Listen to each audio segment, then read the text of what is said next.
The Grand Hall of the Galactic Conclave buzzed with the voices of 30 different alien species.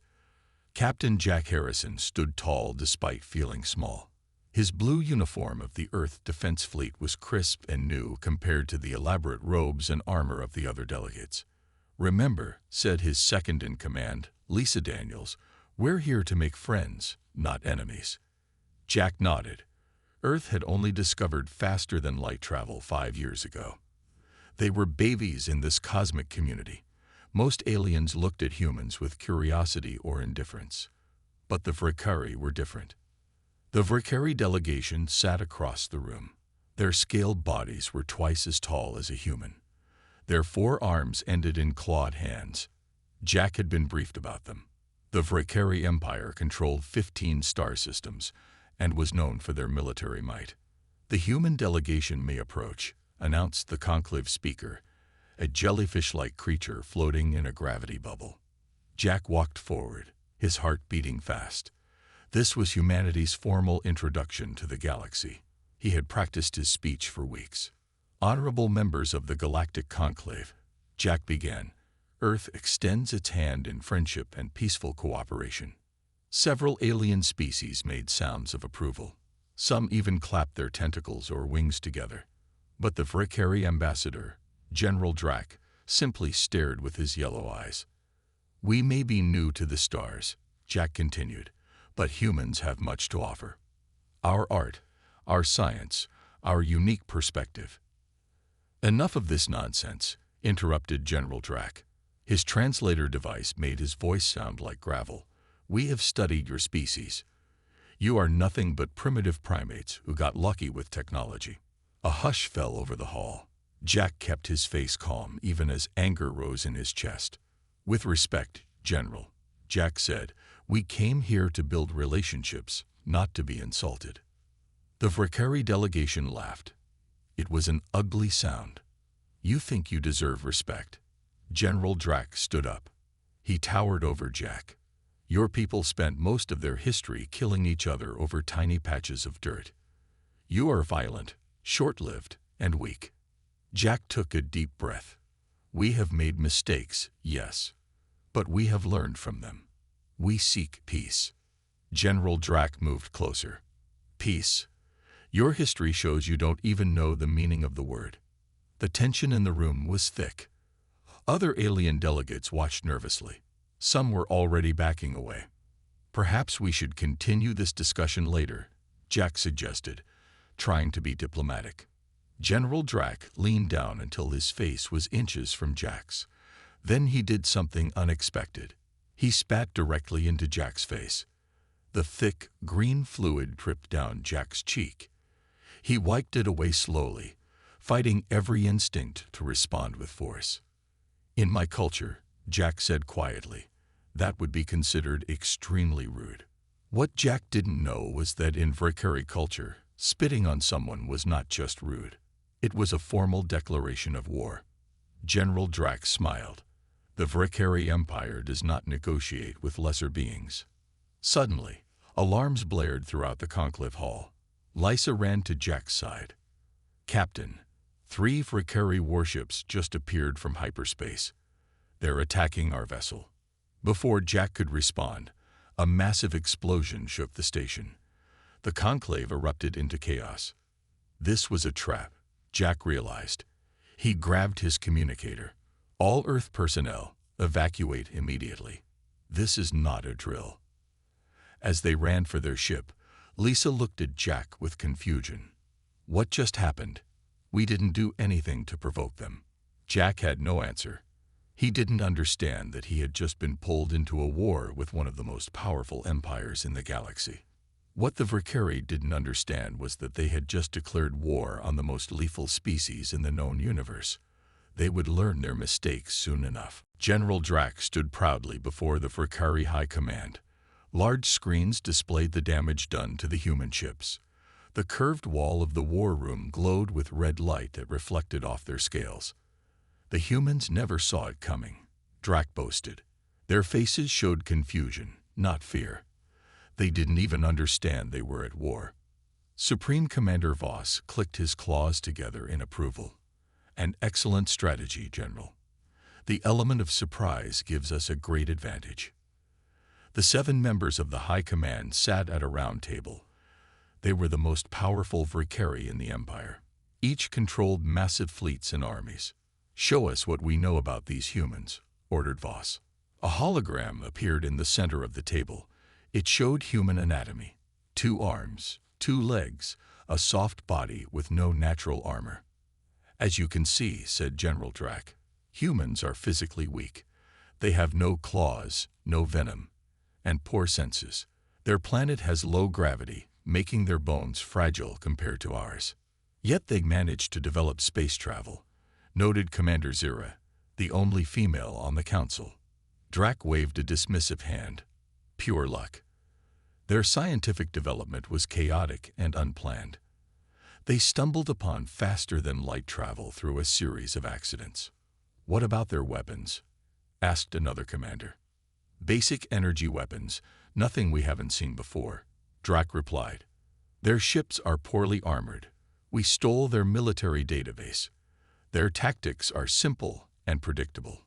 The meeting was interrupted by a young officer who rushed in. He bowed deeply before speaking. "Supreme Commander, we have received a message from Earth.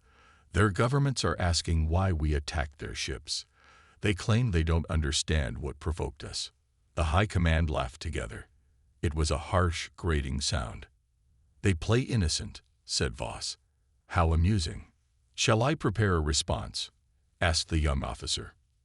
"No response is needed," Drac said. "Our next attacks will make our intentions clear enough." In a different part of space, Admiral William Reeves stood before Earth's United Defense Council.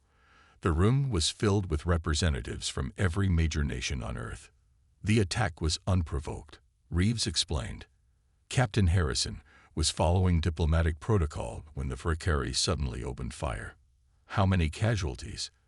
asked the council president. 27 dead, 15 wounded," Reeves replied. His voice was tight with anger. "The Vicari specifically targeted our engines to prevent escape. This wasn't a misunderstanding. It was a planned ambush." Lisa Daniels stepped forward. Her uniform was still stained with blood from helping the wounded. "Intelligence has discovered something important," she said. "The Vicari have already begun attacking our outer colonies. The research station near Alpha Centauri was hit an hour ago." Gasps filled the room. The research station was primarily civilian, scientists and their families. "Casualties?" someone asked, voice shaking. 342 confirmed dead," Lisa answered quietly, "including 86 children."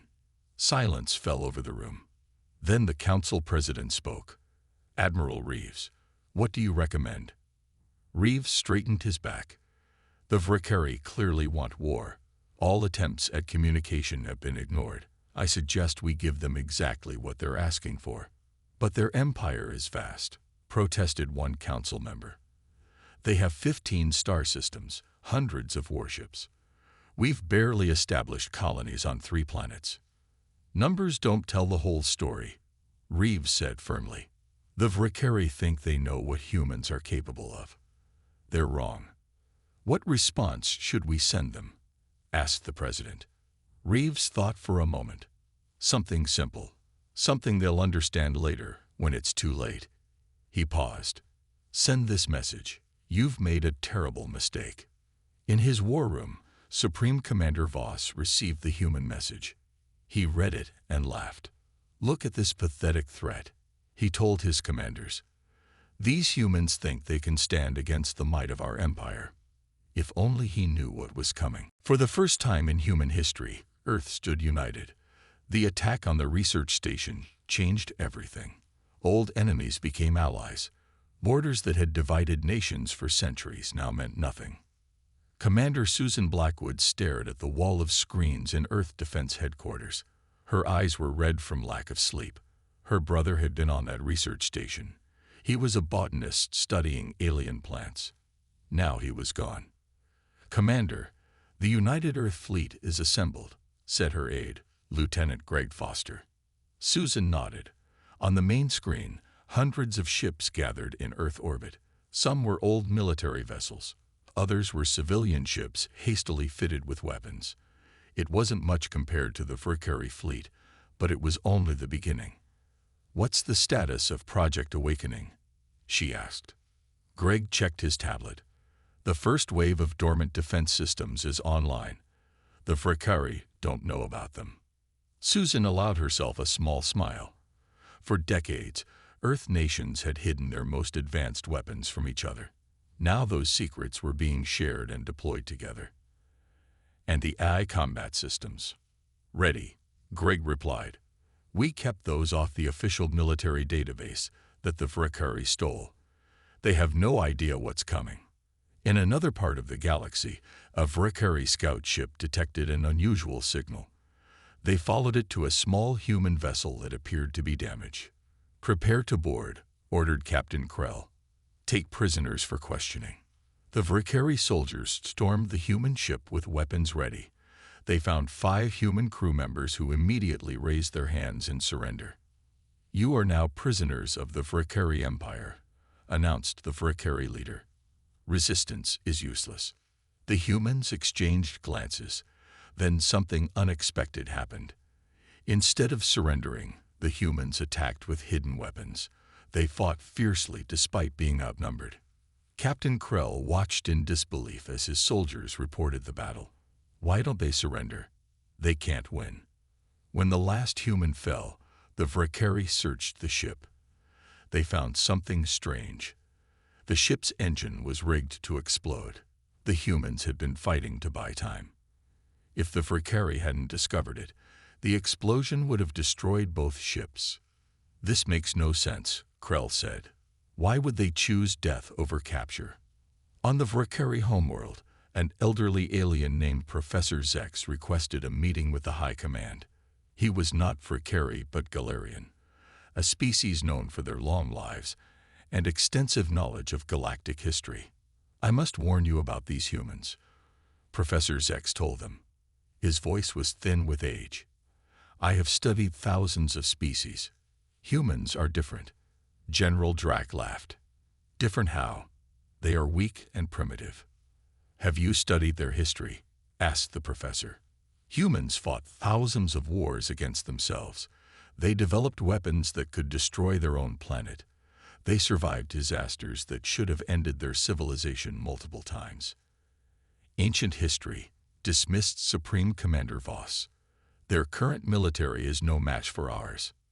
"You do not understand," insisted Professor Zex. "Humans are dangerous not because of their current weapons, but because of how they think. They are incredibly adaptive. When faced with a stronger enemy, they become more dangerous, not less." The High Command ignored his warnings. They laughed at the old professor's fears. Meanwhile, Commander Blackwood led a small team to a Vicari outpost where human prisoners were being held. Her ship was tiny and fast, designed to avoid detection. "Remember," she told her team, "this is a rescue mission. Get our people out quickly and quietly." But nothing went as planned. The Vicari discovered them almost immediately. In the firefight that followed, Susan's team was cut off from their ship. "We need a new plan," said one of her soldiers as enemy fire hit the wall beside them. Susan looked around at the alien technology surrounding them.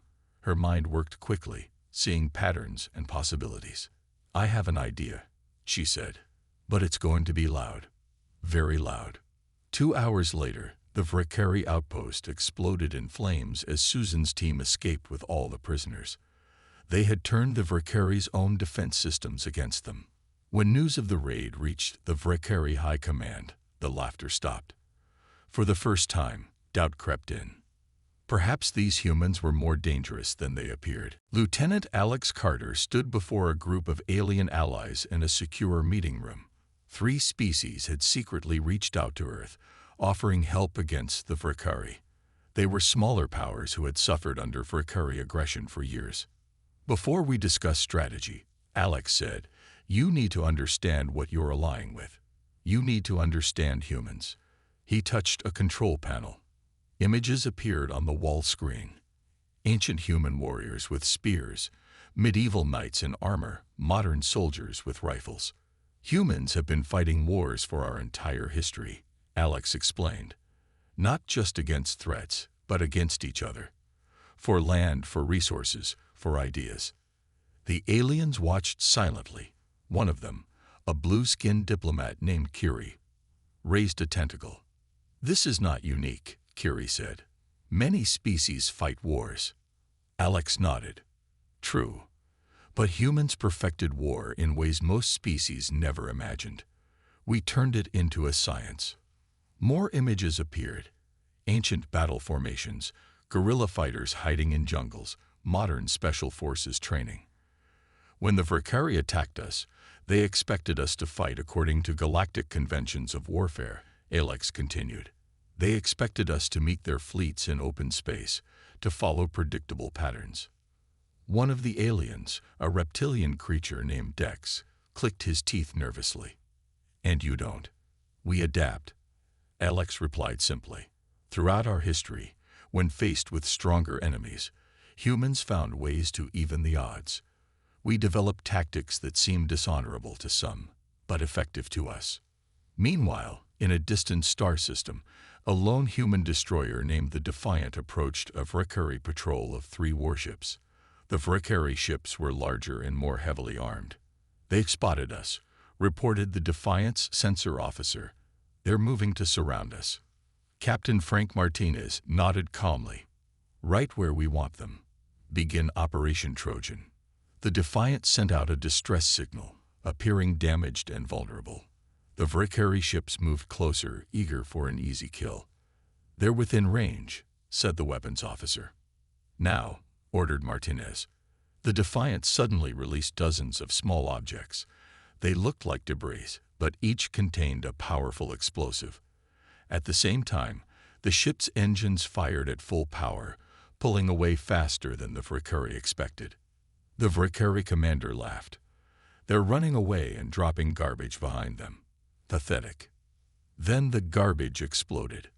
The blasts created a chain reaction with the Vicari ship's own weapon systems.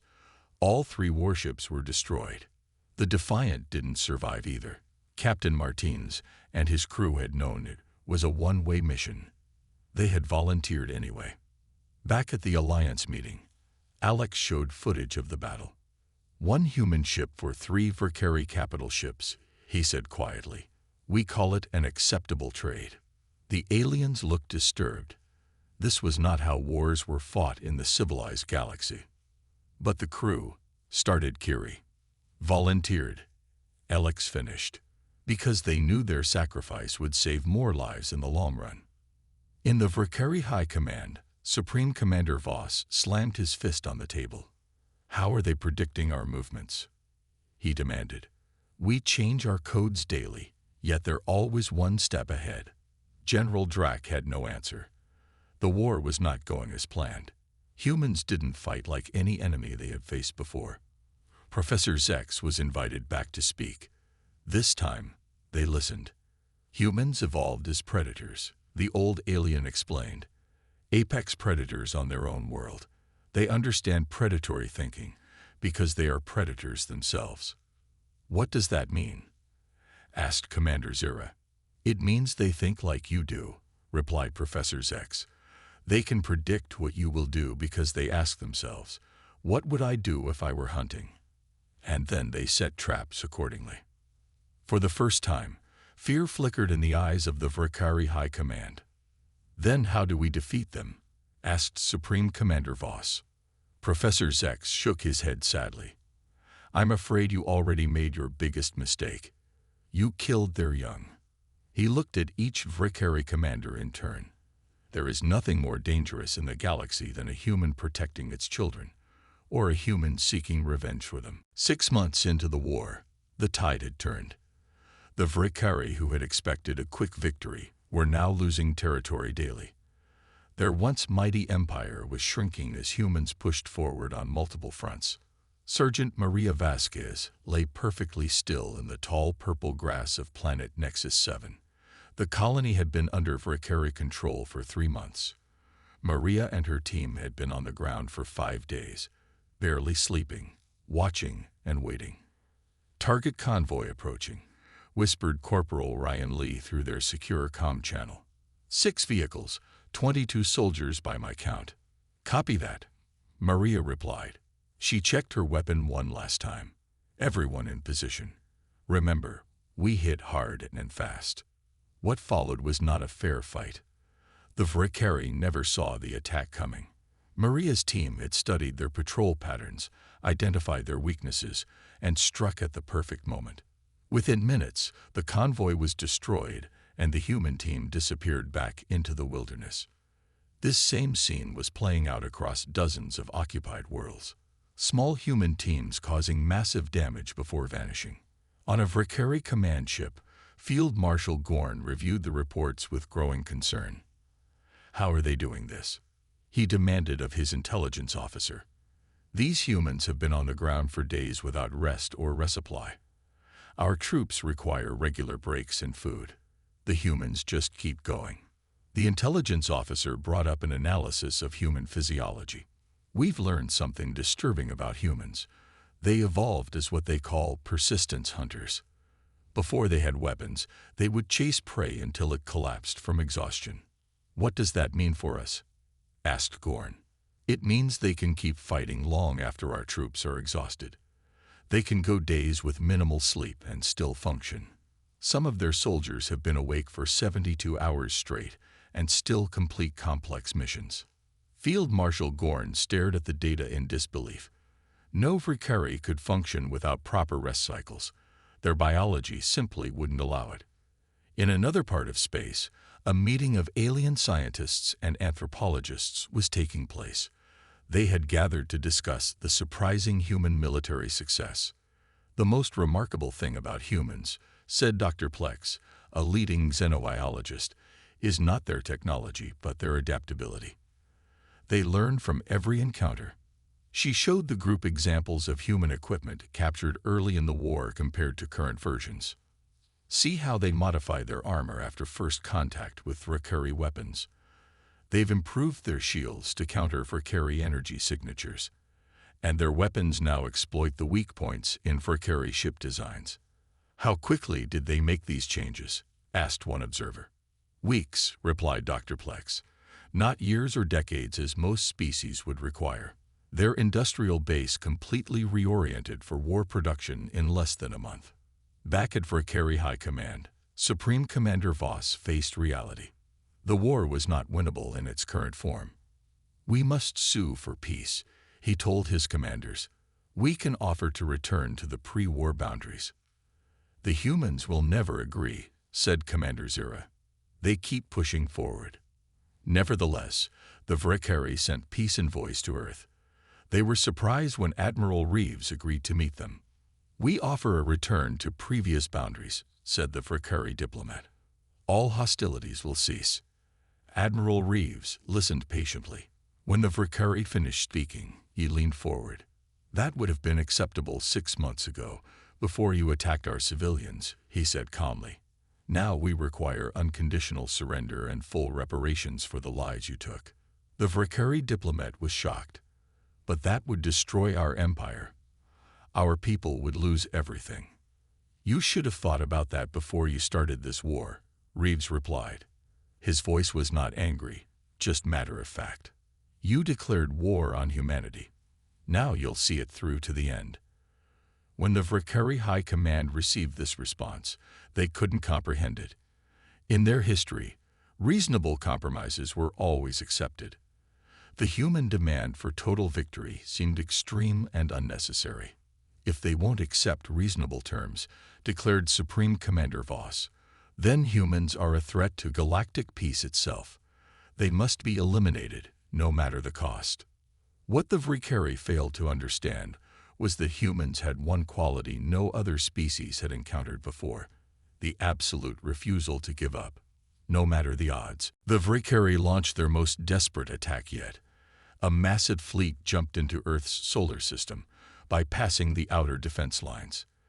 Their target was Earth itself. If they could strike at the human homeworld, perhaps they could break their spirit. Commander Olivia Wright received the alert in Earth Defense Headquarters buried deep beneath the Rocky Mountains. Warning lights flashed red across every screen. Vicari fleet detected, announced the AI monitoring system. 214 warships. Estimated time to Earth orbit: 6 hours. Olivia's face remained calm as she pressed the emergency broadcast button. Her voice would now reach every human settlement in the solar system. This is Commander Wright. Earth Defense Protocol Dragon is now active. I repeat, Dragon is now active. Across Earth and throughout the solar system, people moved with practiced efficiency. This was not panic. This was preparation. For months, every human had trained for this possibility. In orbit, civilian space stations transformed. Hidden weapon systems emerged from what had appeared to be ordinary structures. Mining ships revealed military-grade shields. Even passenger liners carried surprise defenses. On Earth's surface, people moved into underground shelters. But these were not just hiding places.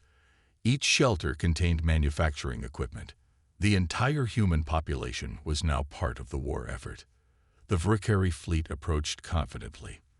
Their sensors detected Earth's official military forces gathering to meet them. The human fleet was much smaller, only 48 warships. "This will be a glorious victory," said Fleet Admiral Krell to his officers. "Their pathetic defense will be crushed, and we will bombard their cities until they surrender." What the Vicari didn't know was that Earth had been preparing for this moment since the first day of the war. The official fleet was just the visible part of their defense. As the Vicari entered Earth orbit, Commander Wright gave another order: activate Sleeping Dragon. Suddenly, thousands of objects throughout the solar system came to life.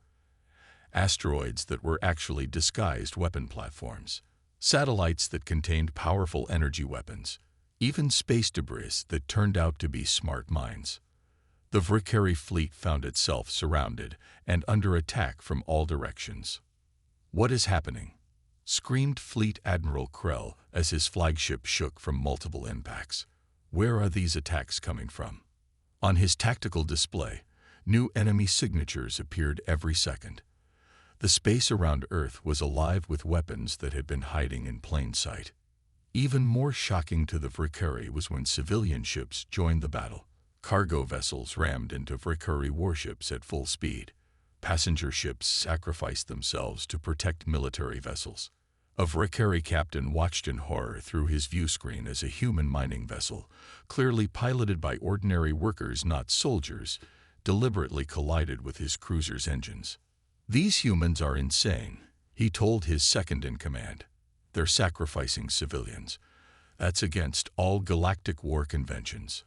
What he didn't understand was that for humans, there was no distinction between military and civilian when their home was threatened.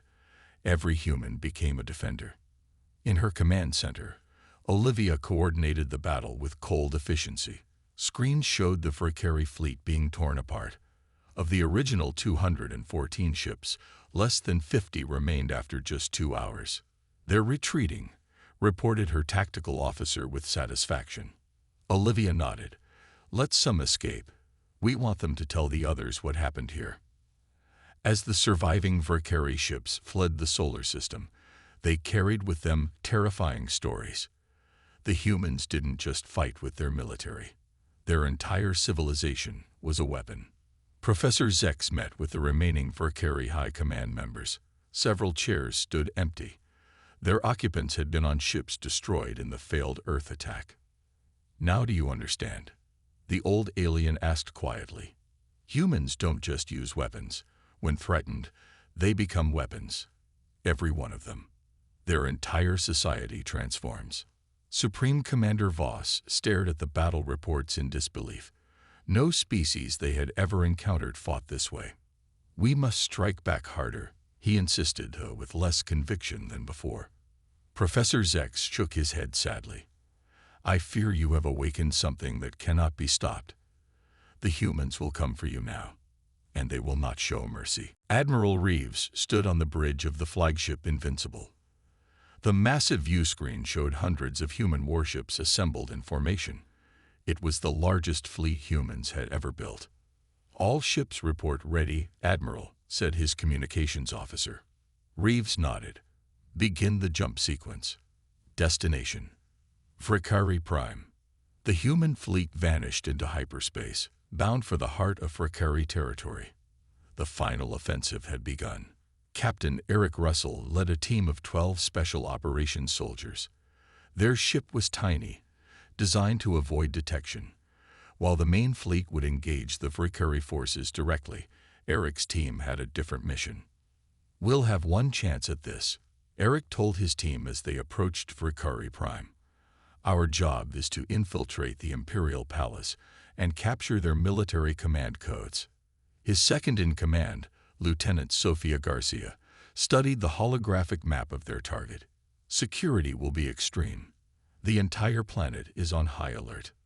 That's why they won't expect us to land right in the capital city," Eric replied with a grim smile.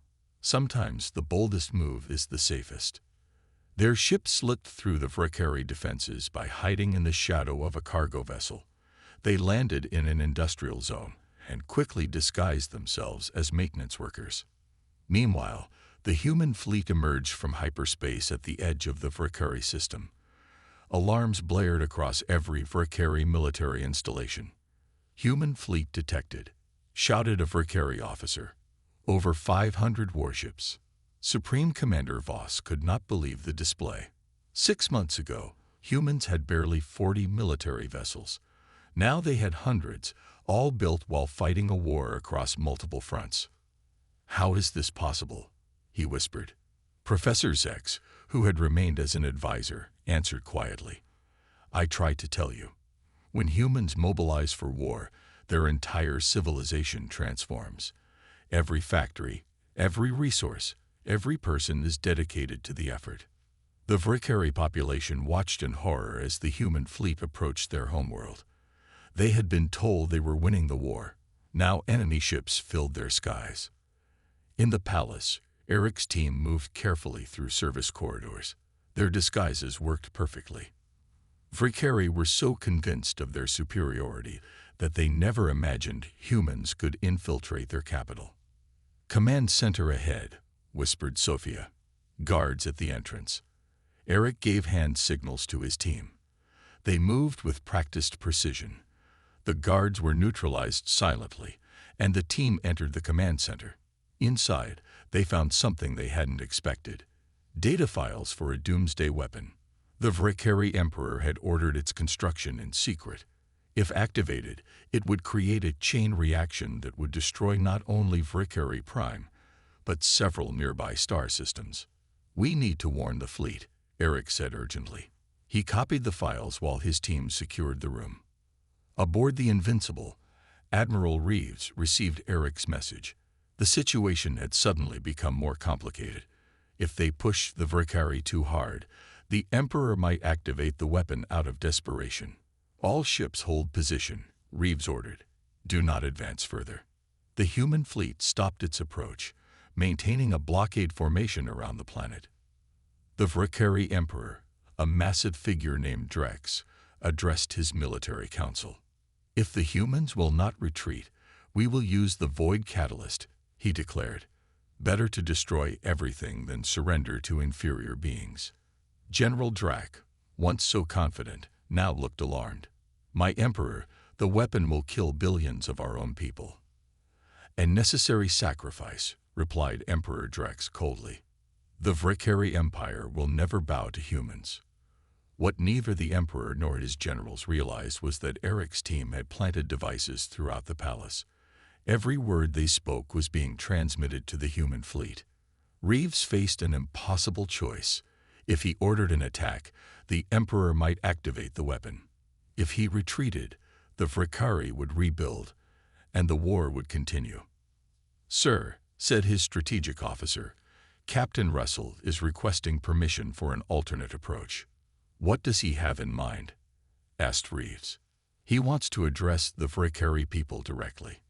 Tell them the truth about the war and the weapon their leaders plan to use." Reeves considered this. It was a gamble, but perhaps the only way to end the war without billions more deaths. "Permission granted," he said finally. "Let's see if the Vicari people are wiser than their leaders." 1 year had passed since the end of the war.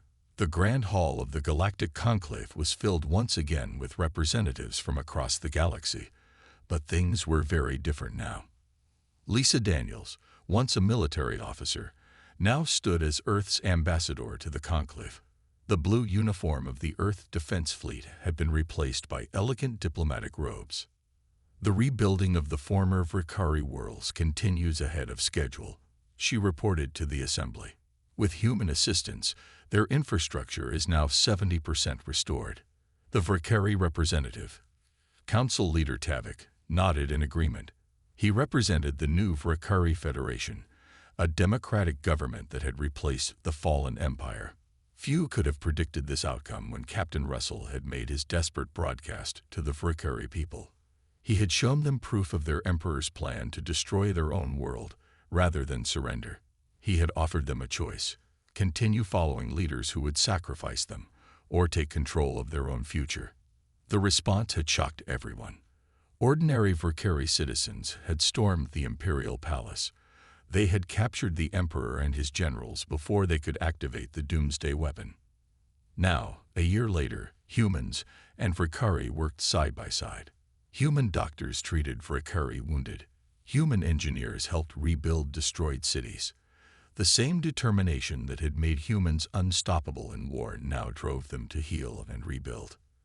After the meeting, Ambassador Daniels walked through the gardens outside the conclave hall. A young Vicari approached her hesitantly. He was barely an adult, his scales still bright with youth. "Ambassador, may I speak with you?" he asked. Lisa smiled. "Of course. What can I help you with?" "My name is Krell. I lost my parents in the war," the young Vicari said. "Now I study at a school rebuilt by humans. My teachers are human. The doctors who treated my injuries were human." He seemed confused as he continued. "I need to understand something. When you had defeated us, why didn't you just destroy us? You had the power. Our leaders would have done that to you." Lisa considered her answer carefully. "Destroying an enemy is easy, Krell. Building something together is harder, but more worthwhile." "But we killed your people first," Krell insisted. "We attacked without true provocation." "Yes, you did," Lisa acknowledged, "and we fought back with everything we had. But humans learned something important from our own bloody history. They walked together past flowering plants from a dozen worlds. The most dangerous weapon humans possess isn't our technology or our persistence," Lisa explained. "It's our ability to choose, to decide when not to use violence, even when we could." Krell thought about this. "My history teacher said humans are dangerous because you can be ruthless, but valuable because you can be merciful." Lisa smiled. "That's a good way to put it." Across the garden, Admiral Reeves, now retired, was speaking with delegates from several species. They were discussing a joint defense pact with Earth. "Make humans your enemies, and you will regret it," one delegate was saying. "But make them your allies, and you will never fear aggression again." The old admiral nodded but added, "Just remember, the choice to be peaceful is exactly that. A choice, one we make daily." As the sun set over the conclave, representatives from 30 species gathered for a formal dinner. Human and Vicari sat side by side, former enemies now working toward a common future. A toast was raised by the conclave speaker, "To understanding between worlds." In a quiet moment, Professor Zex approached Lisa. The elderly alien looked pleased. "You know," he said, "there's a new saying spreading through the galaxy. Make friends with humans, for they are the most dangerous enemies and the most valuable allies in the known universe." Lisa raised her glass. "To friendship, then." Across the stars, on worlds once ravaged by war, humans and Vicari worked together to build something new.